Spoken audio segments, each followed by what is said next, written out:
वे अपने सत्कर्म को छोड़ देंगे और तब राष्ट्र के, मानवता के सिर का ही नाश हो जाएगा।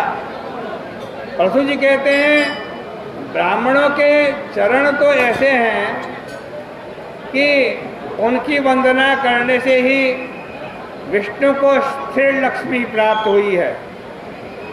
इनकी सेवा से ही भगवान प्रसन्न होते हैं। यदि इन ब्राह्मणों का, इन ब्रह्म ज्ञानियों का, इन महात्माओं का आदर किया जाए तो बिना ज्ञान अभ्यास के भी मुक्ति प्राप्त हो सकती है। भगवान इन ब्राह्मणों के मुख से हवन करते हैं।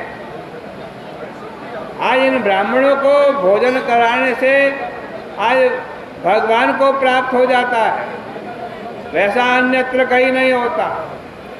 परशु जी कहते हैं मैं तो इन ब्राह्मणों के चरणों की धूल आजीवन अपने मुकुट पर धारण करना चाहता हूँ, क्योंकि इससे पाप का नाश होता है। यहाँ देखो, जो राजा किसी की चरण की धूल उठा करके माथे पर धारण करेगा उसमें कितनी विनम्रता होगी। ऐसे व्यक्ति से कभी अन्याय नहीं हो सकता। यह जो संसार की संपत्ति है यह भी अन्यायी के पास नहीं रहनी चाहती।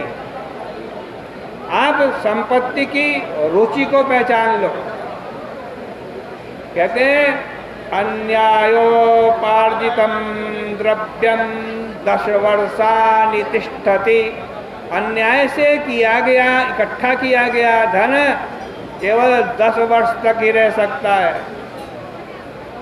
और जहाँ 11वां वर्ष प्रारंभ हुआ, जैसे रुई के ढेर में आग लग जाती है ना, वैसे ही उसकी संपत्ति में भी आग लग जाती है, नष्ट हो जाती है।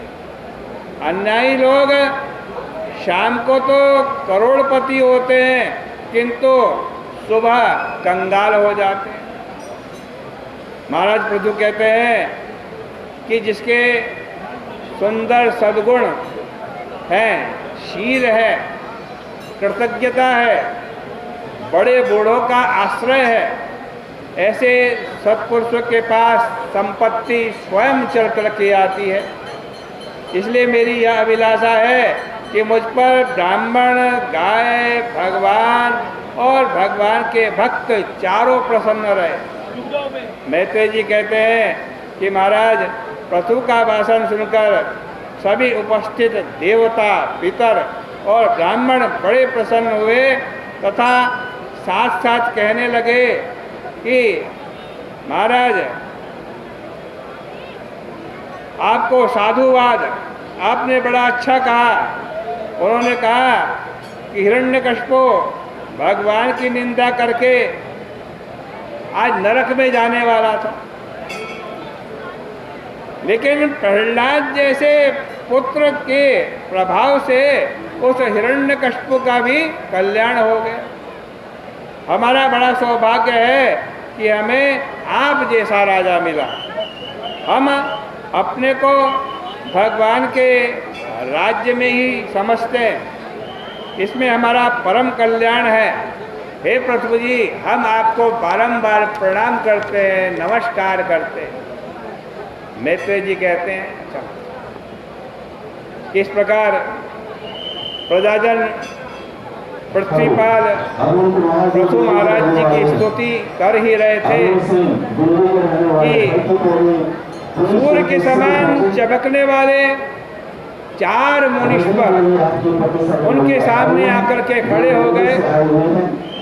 राजा उनको देखता है, देख करके समझ गए कि ये तो ब्रह्मा जी के मानस पुत्र है, सनक, सनंदन, सनातन और सनत कुमार, जो बड़े भारी सिद्धेश्वर है।